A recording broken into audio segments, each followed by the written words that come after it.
Greetings, students. My name is Arun Kumar Agarwal. I am a chartered accountant and a company secretary, and I have come here today to talk to you about accounting for employee stock options.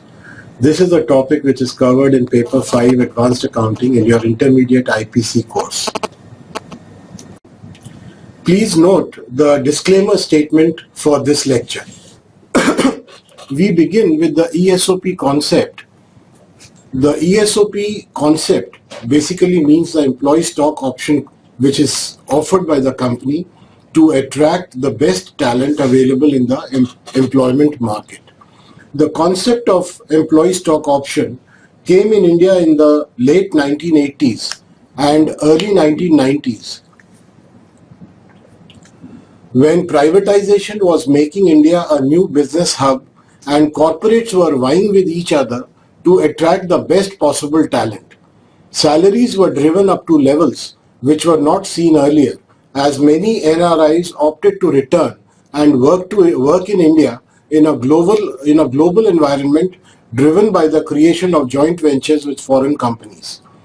It was during this time that corporates were coming up with new methods of paying large salaries with low payouts, and ESOP became the buzzword where employees were lured with the opportunity to buy shares at predetermined prices at a discount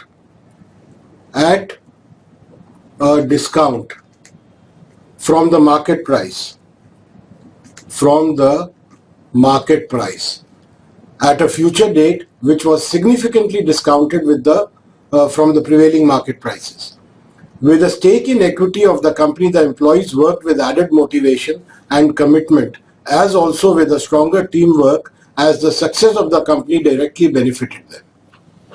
Now, in order to understand the concept of employee stock options, it is absolutely essential that we also understand the concept of sweat equity, because both employee stock options and sweat equity are broadly offered to the employees and directors of the company.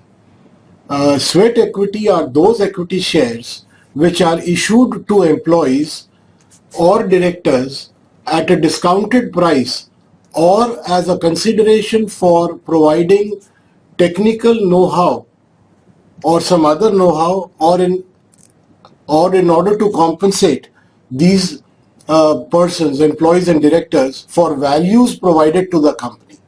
In other words, sweat equity is a medium by which a company can acquire technical and other know-how or any service of a similar value by issuing equity shares and not by paying in cash. This is the shares which are issued under these arrangements are called sweat equity. Under Section 53 of the Companies Act 2013, a company is not allowed to issue shares at a discount except as provided in Section 54.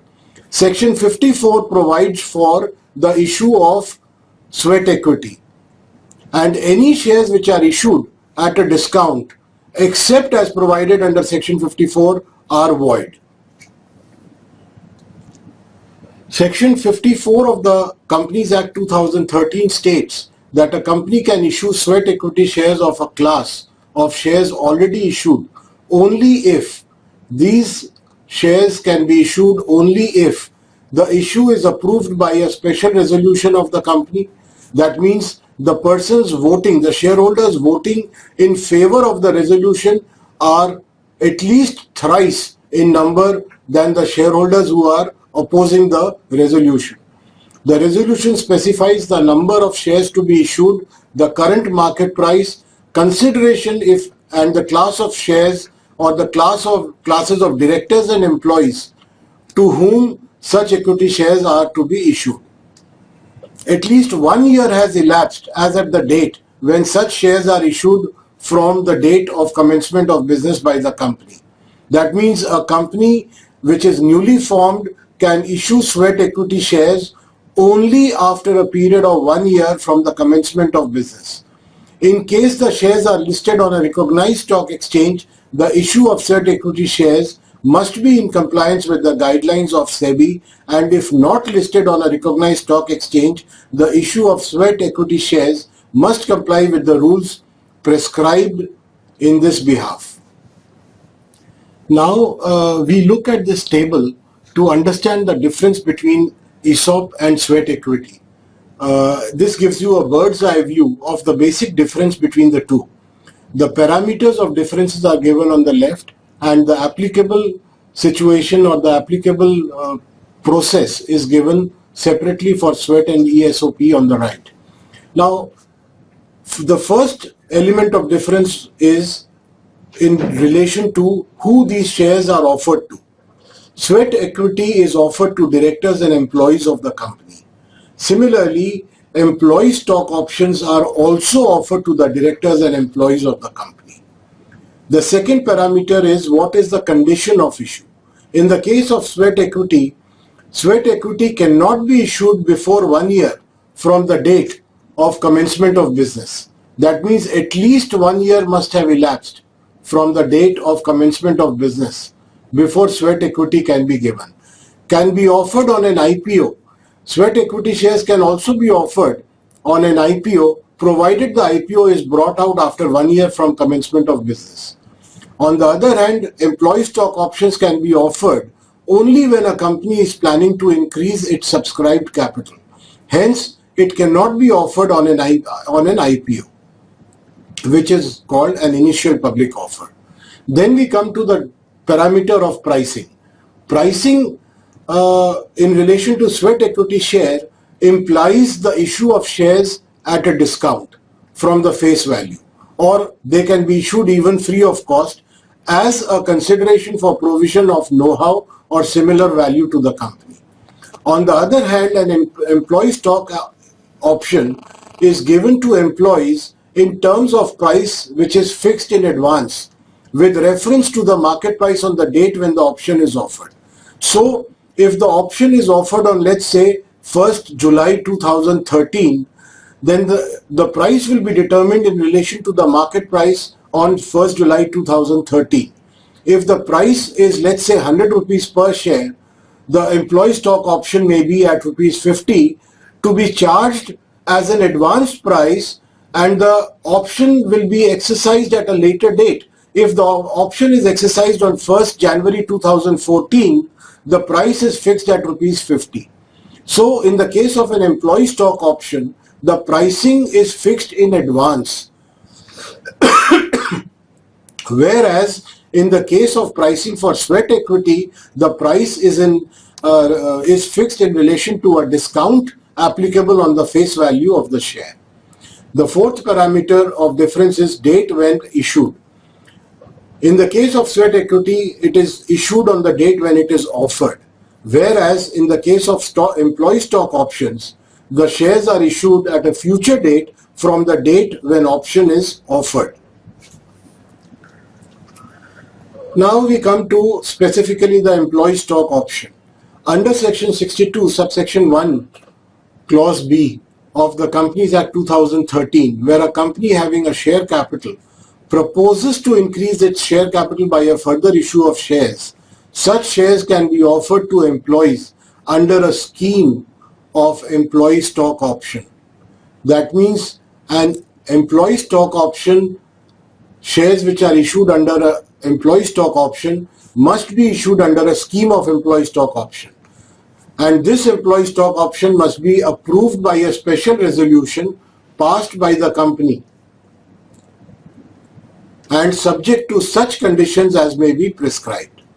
Further, under clause 2, subsection 1, clause 1 of the SEBI Employee Stock Option Scheme and Employee Stock Purchase Scheme, Guidelines 99, an employee is defined to include the directors, whether whole-time or not, officers or permanent employees of the company or of its subsidiary company in India or abroad, or of its holding company. So the definition of an employee for the purpose of eligibility of employee stock option is quite wide, and it covers employees not only of the company but also of its holding company or subsidiary company, both in India and abroad. However, an employee does not include an employee who is a promoter or forms part of the promoter group, or who either by himself or through his relatives or through another body corporate directly or indirectly holds more than 10% of the outstanding equity of the company. This clearly means that from the definition of an employee, promoters acting as employees will be excluded, whether directly or indirectly. And the promoters also include large employee category holding more than 10% of the outstanding equity of the company. Hence, we can say that an employee stock option scheme cannot be used as a vehicle for enabling the promoter group to increase its equity in the company at a discounted price.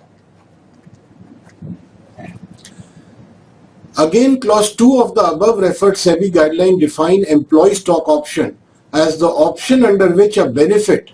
It is very important to understand what exactly a stock option means. A stock option under which is basically an option under which a benefit or right is given to the directors, officers or permanent employees of the company to purchase or subscribe to the shares of the company at a future date at a predetermined price. So, in order to understand the concept of employee stock option, it is a benefit or a right which is given to the directors to purchase shares of the company at a future date on a predetermined price, but it does not impose any obligation on such employees to do so.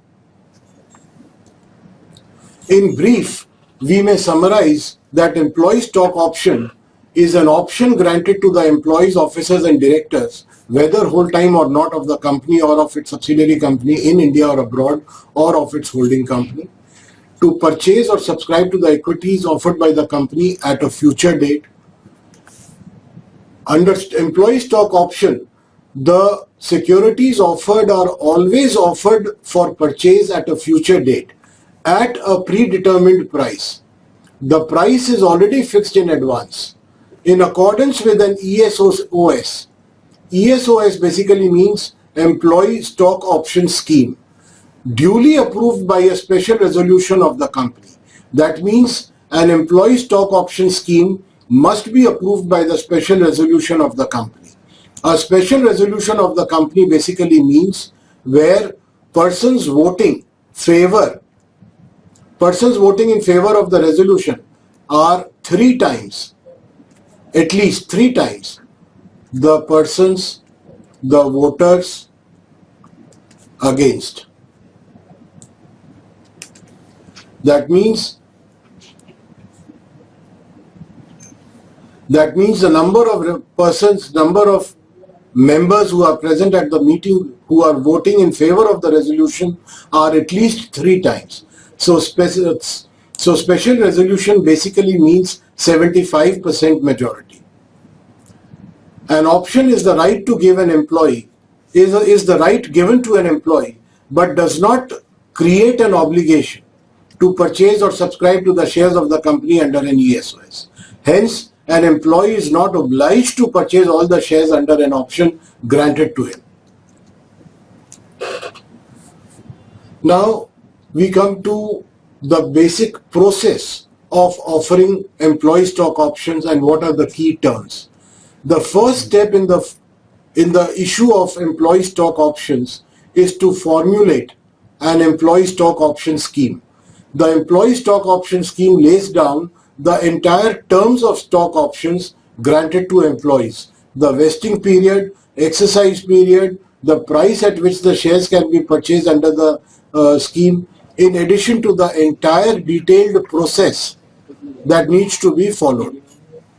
The employee stock option scheme is approved by the board of directors and then approved by the special resolution of the company.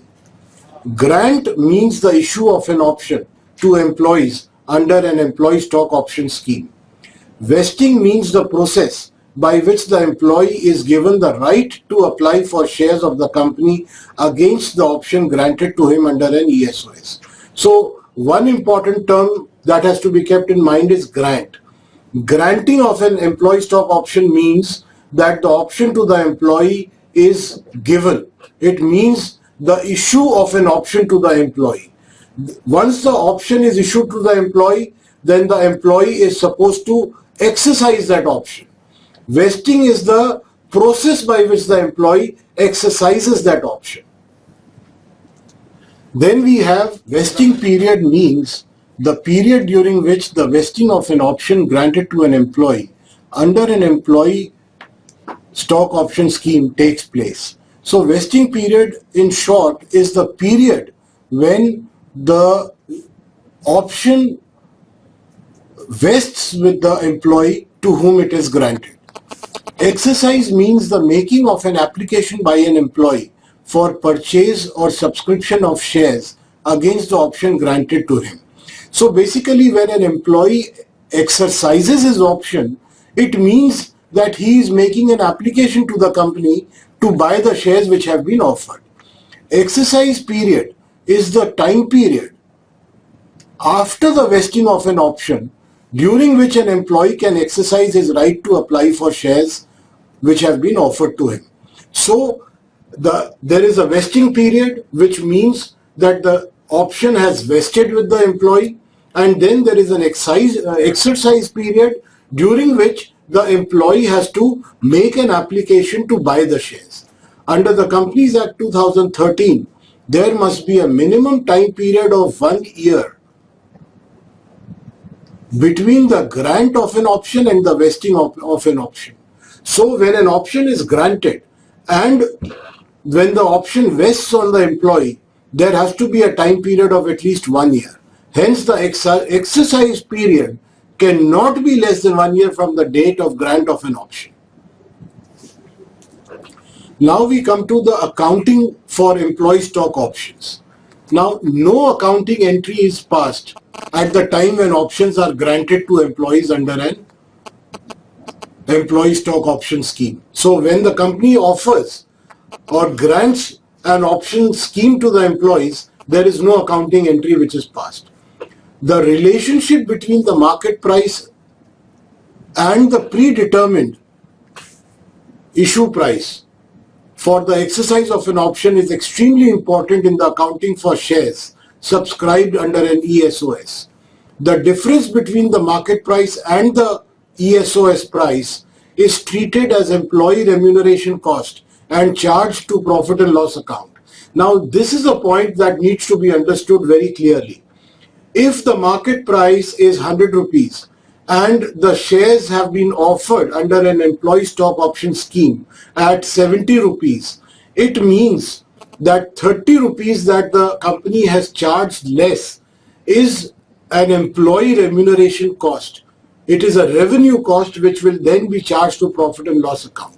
Hence, the accounting is done at the market price and not merely at the issue price under the ESOS.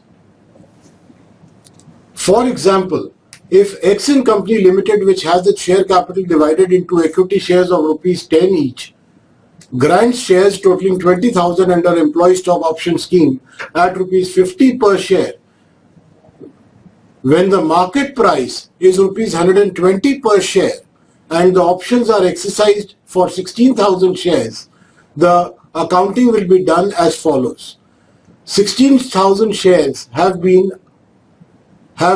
applied for against the offer of 20,000 shares. So accounting will be done for 16,000 shares. That is point number 1. The shares have been offered at 50 rupees per share, so the amount that will be received will be 8 lakh rupees. Now, the market price was 120 and the shares have been issued at 50. So there is a difference of rupees 70 per share. This 70 rupees per share is basically a cost to the company as an employee remuneration cost. And this will be applied to 16,000 shares which have been applied for and subscribed under this scheme. So 11,20,000 becomes the employee remuneration cost. the share capital will always be credited with the face value, which is 10 rupees. So 16,000 shares would mean 1,60,000, and the remaining is the share premium account. So 120 rupees minus 10, 110 rupees is the premium that is charged on the shares. It will go at 17,60,000. 110 rupees multiplied by 16,000 shares that have been applied for. In case the vesting period of options is more than 1 year, the employee cost, which is the difference between the market price and the ESOP's price, is written off proportionately over the vesting period. Which means that if the vesting period falls under 2 or 3 financial years, in that case, the employee remuneration cost, which is the difference between the market price and the ESOP's price, will be written off over the vesting period of 2 to 3 years. Now we come to a couple of practical questions to understand the employee stock option issue. Now in this question, on 1st April 2012, a company offered 100 shares to each of its 500 employees, and the offer price was 50 rupees per share. The employees are given a year to accept the offer.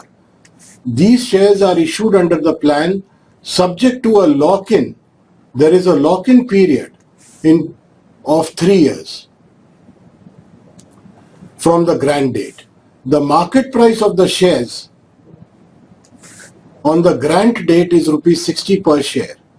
Due to the post-vesting restrictions on transfer, the fair value of shares issued under this plan is estimated at rupees 56 per share. On 31st March 2013, 400 employees accepted the offer and paid rupees 50 per share purchased. The nominal value of each share is rupees 10. We are required to issue the transaction of issue of these shares in the books of the company under the aforesaid plan. Now, when we begin to solve this question, the first thing you have to understand is what are the key points that you have to keep in mind here. The first point is that the shares which have been offered, the date on which the shares have been offered under the ESOP, the market price is rupees 60. In the normal course, we would have taken the market price as the determining factor for employee cost. But here, there is a 3-year lock-in period. Now, because of this lock-in period, there is a fair value which is rupees 56 per share. So, rupees 56 per share, fair value.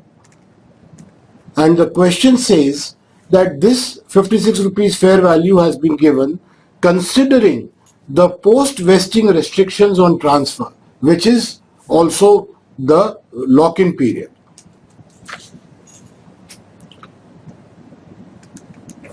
And the third point is that we will consider the employee cost, compensation cost, will be determined as fair value per share minus issue price is equal to 56 rupees minus 50 rupees is equal to rupees 6 per share.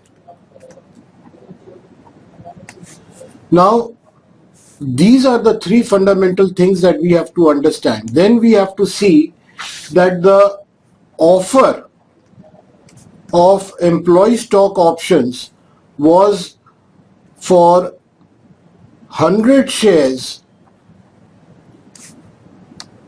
to each employee, and the total number of employees are 500 employees. The actual exercise of options has been done by 400 employees. Therefore, number of employee stock option shares subscribed or applied is equal to 400 employees multiplied by 100 shares per employee is equal to 40,000 shares.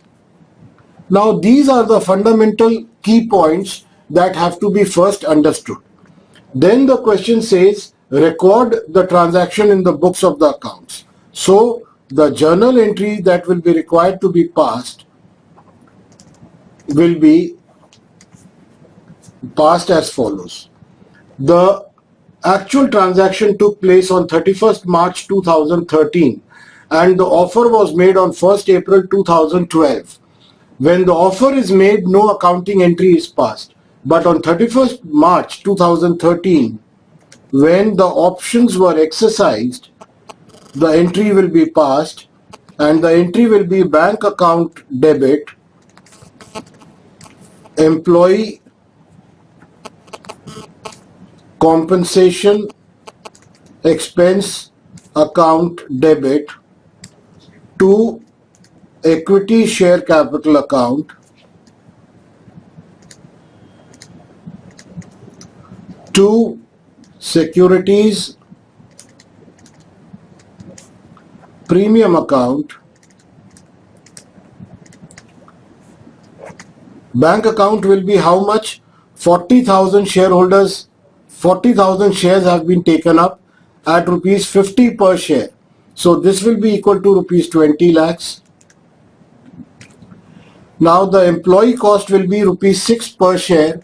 So it makes it 6 into 40,000, 2,40,000.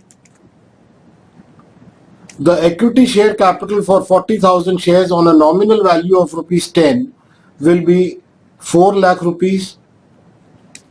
And the securities premium account will be, if you can write here, 56 rupees minus 10 rupees is equal to 46 rupees multiplied by 40,000 shares is equal to 18,40,000. 18,40,000 rupees will go into securities premium account. It is, and the entry and the narration will be being the amount paid by employees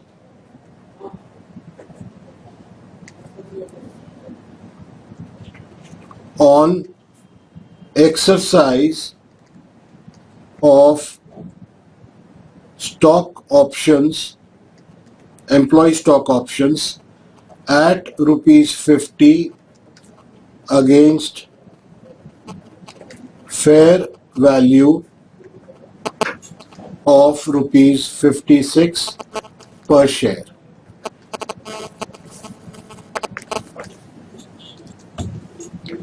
And the second entry will be profit and loss account debit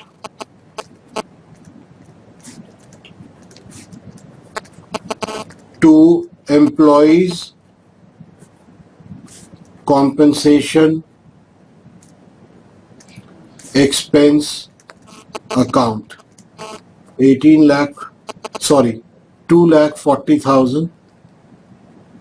2,40,000 and the narration, this entry will also be on 31st March 2013 and the narration will be being the employee compensation cost on issue of employee stock option shares transferred to profit and loss account.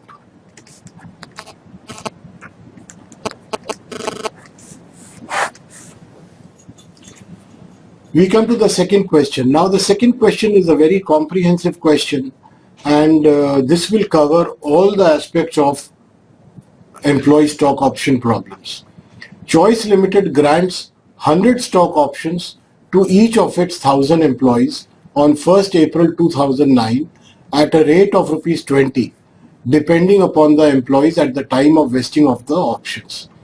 options would be exercisable within a year of it being vested. The market price of the shares is rupees 50 per share. Now read this part very carefully. These options will vest at the end of year 1 if the earning of Choice Limited is 16%, or it will vest at the end of year 2 if the average earning of the 2 years is 13%, or lastly it will vest at the end of the 3rd year if the average earning of 3 years will be 10%.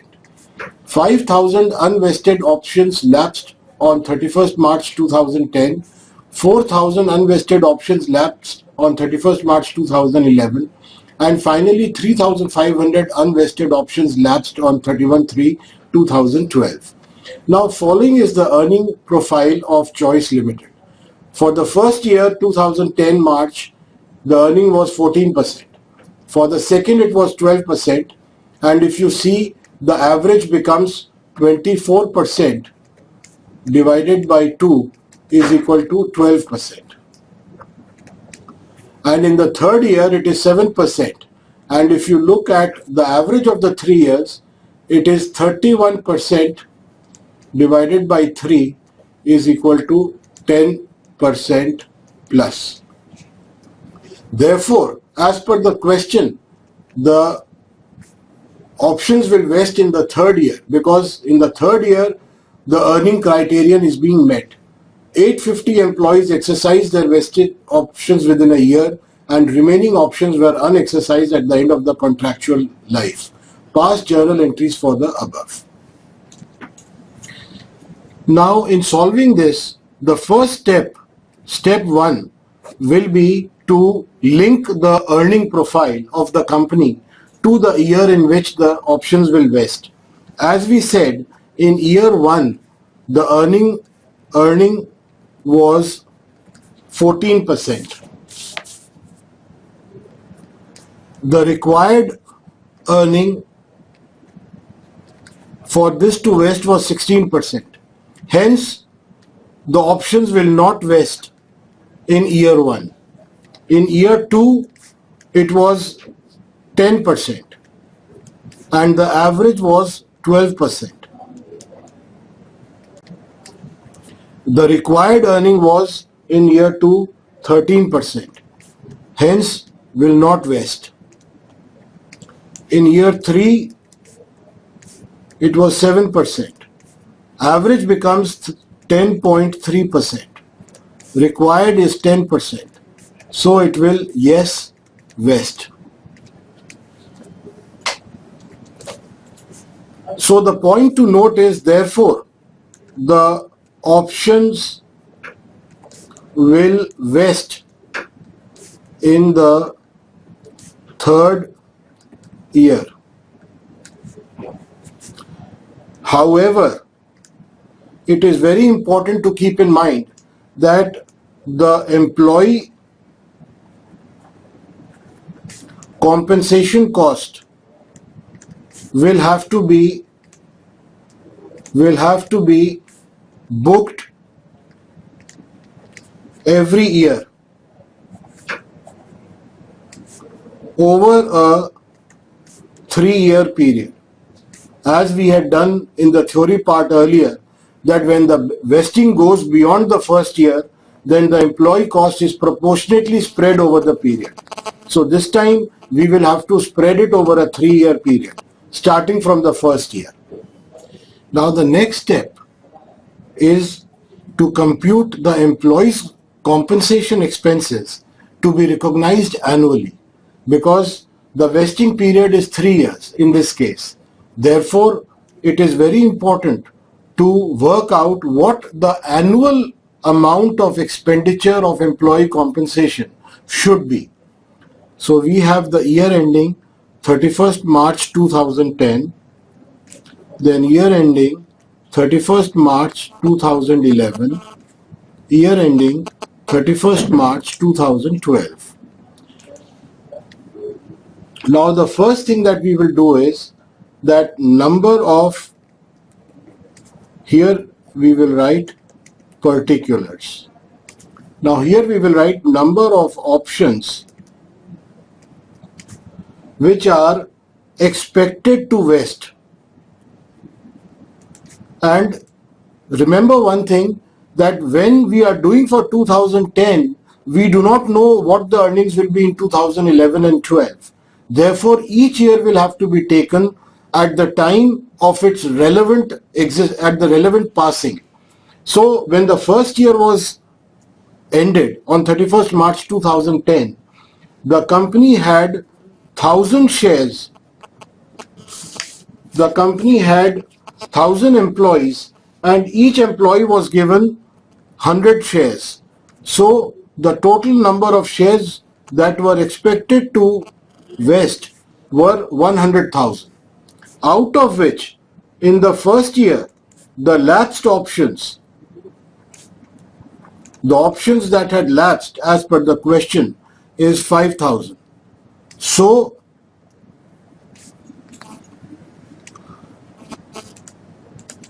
the number of shares expected to be offered, number of options expected net of lapses would be 95,000 at the end of the first year. Now, out of this is the first part.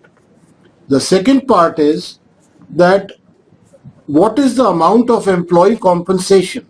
So, total employee compensation would have been the difference between the market price and the issue price, which is rupees 50 minus rupees 20 is equal to rupees 30 each. This would be the total compensation, and if you convert this into the number of shares, it becomes 28,50,000 rupees. This is the total amount of employee compensation which would be incurred in respect of the total number of shares under the option. So how much of this expenditure we charged in the year? Compensation expense for the year, to be charged for the year, will be that in the first year, when the earning was not up to the mark and the options could not be vested, the company would presume that it will be completed in 2 years. In the second year, it will be achieved. Therefore, half of this amount will be recognized in the first year. The amount of 28,50,000 will be spread over a 2 lakh period. Over a 2-year period. Therefore, the amount of expenditure in the year will be 14,25,000 rupees. Out of which compensation expense already recognized in the previous year under the stock option scheme will be reduced in this year. So it was nil. Therefore, the compensation expense to be recognized in the year will be 14,25,000 rupees in the first year. Now in the second year, the options were 95,000, which were brought down from the previous year, and the question says that 4,000 options lapsed. So when we come to the second year end, there are 91,000 options which are left, and at the value of 30 rupees each for employee compensation, it becomes 27,30,000 rupees. And now also,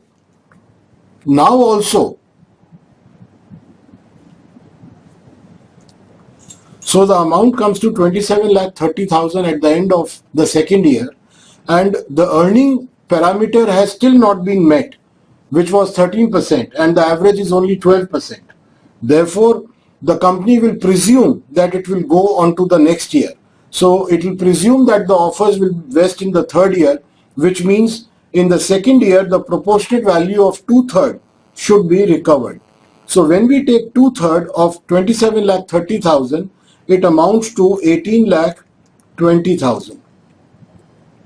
1/3 is 9,10,000. If I minus 9,10,000 for 2730, I get 1820.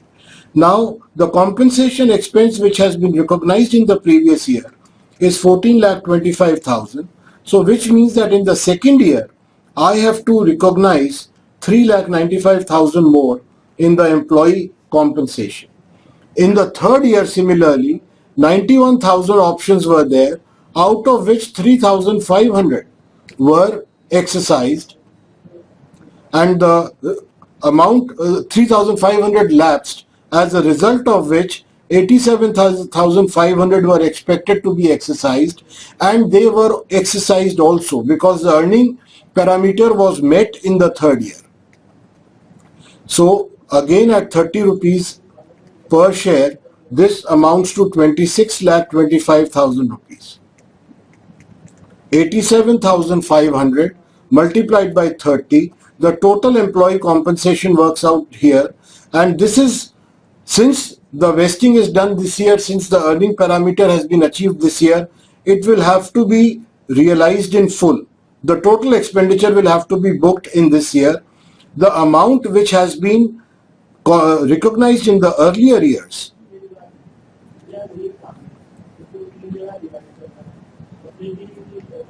$26,25,000 is the amount which should be recognized. In the previous year, 2 years, the amount recognized already is 18,20,000, and therefore the balance to be recognized this year is 8,05,000 rupees. If we add up these three in the 3-year period, we get a value of 18 and 3, 21, 22, 14, 3, 17 and 1, 18, 20 and 8, 26.25 lakhs, which is the amount of compensation on 87,500 shares at rupees 30.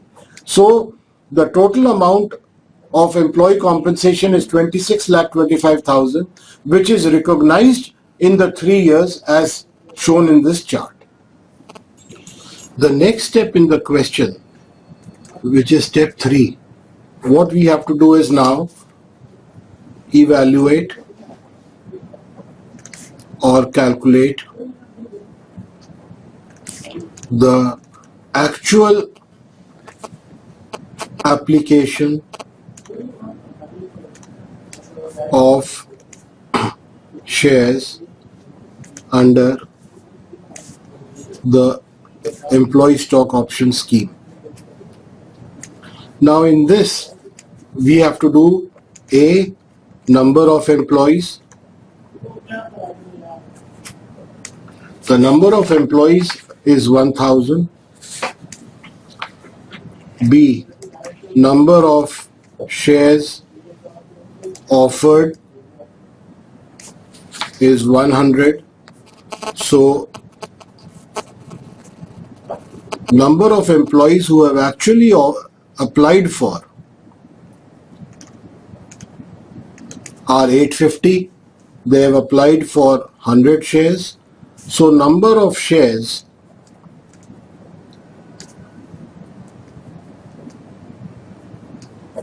offered were 100,000 and applied for are 850. Multiplied by 100, 85,000. So amount paid is at rupees 50 per share, at rupees 20 per share.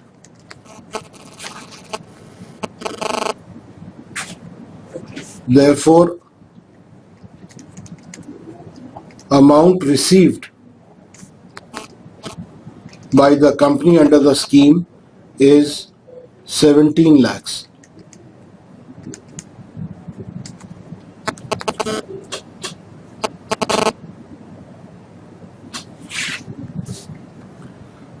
and the total employee compensation cost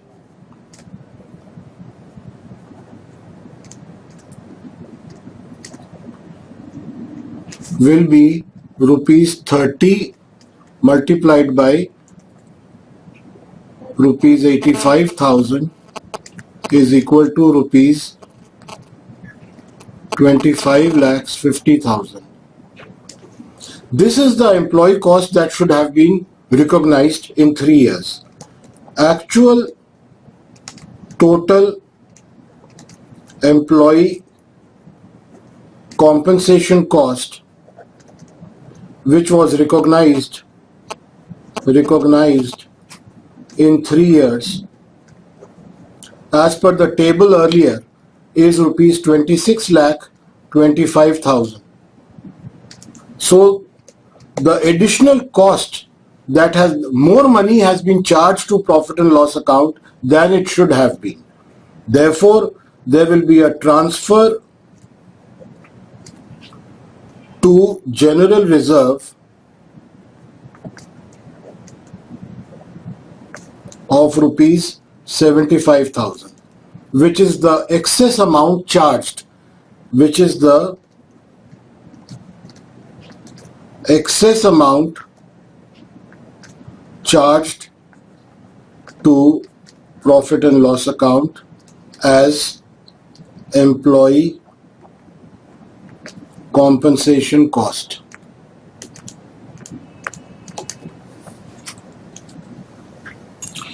Now we come to the last step, step 4, which is the actual question, which is passing of the journal entries.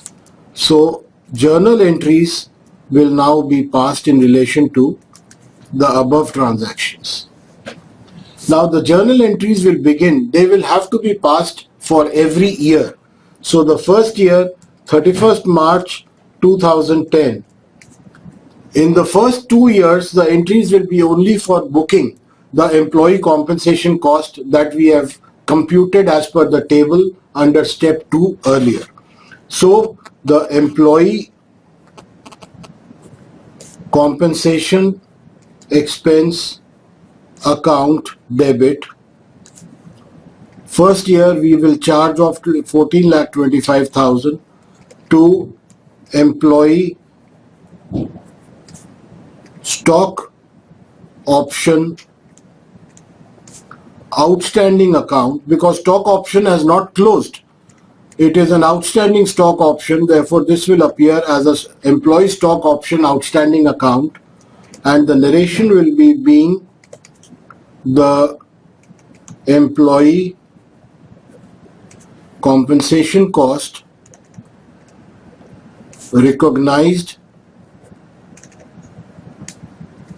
in the year in respect of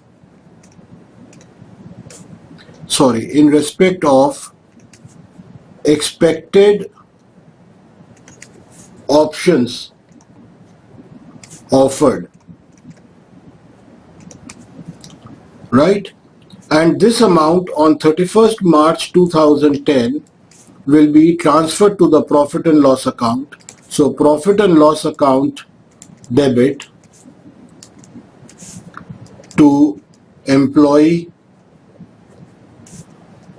compensation expense account 14,25,000.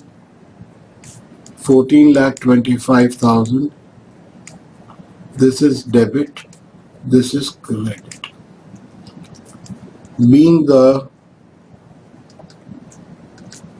amount recognized charged to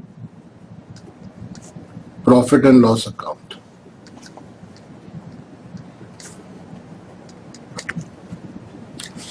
Then we come to the second year, 31/3/2011. Similarly, in this year, employee compensation expense account debit to employee stock option account, and here we had worked out as per the table a figure of rupees 3,95,000 in the second year. So it will be 3,95,000. The narration will be very similar to the one in the last year, being the employee compensation cost recognized in the year on expected options offered, and it will be charged to the profit and loss account. So it will be profit and loss account debit to employee compensation cost or expense account 3,95,000. So in the first 2 years, the only entries that will be passed will be the entries relating to employee compensation expenses cost, being the amount recognized, charged to profit and loss account.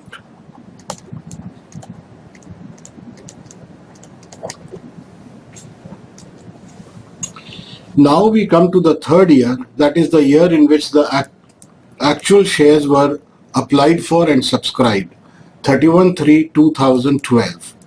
Now here also the first entry will be relating to employee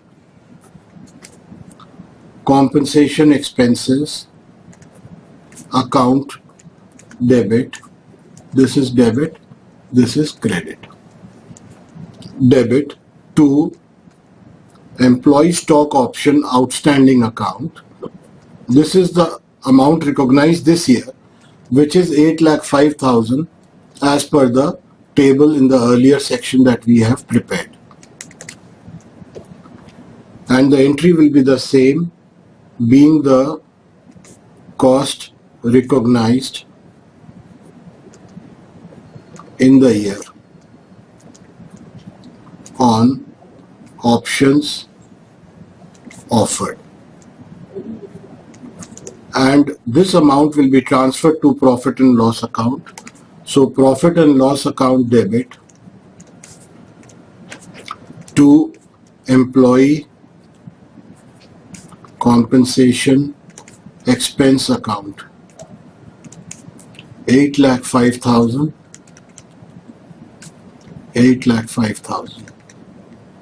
So the employee stock options which are outstanding are showing an aggregate of 26,25,000, whereas the actual shares offered are 25,50,000, as you would remember from the figure we calculated earlier. Now we come to the entry of the issue of shares in exercise of the option. So the entry will be bank account debit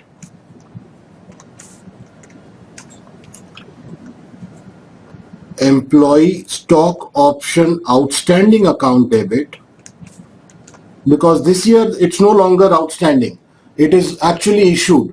So the entry will be transferred from employee stock option outstanding to equity share capital account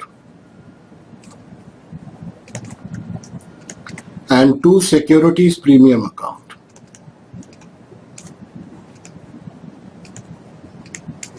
This is for 85,000 shares. So bank account is 85,000 multiplied by 20 rupees will give you 17 lakhs. The outstanding figure is calculated at 85,000 multiplied by 50 rupees, which is the market value, that is 30 rupees, which is the difference between the market value and the issue price. So this will be 25,50,000 The share capital will be at nominal value. 85,000 would mean 8,50,000. And the securities premium will be 40 rupees per share multiplied by 85,000. That is 34 lakhs. This is the entry of the issue of the shares. So this is also on 31/3/12. This is also on 31/3/12. And the entry will be being 85,000 shares issued under employee stock option scheme at rupees 20 per share,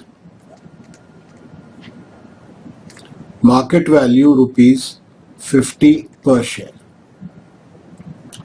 Then we come to the final entry. If you will notice that employee stock option has a credit balance of 26,25,000 and the debit is only 25,50,000.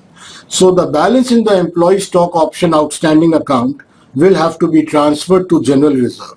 So the entry will be employee stock option outstanding account debit to general reserve account.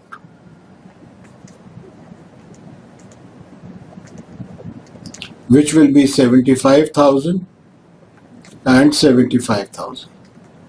And here you will write being the balance in the employee stock option outstanding account transferred to general reserve account.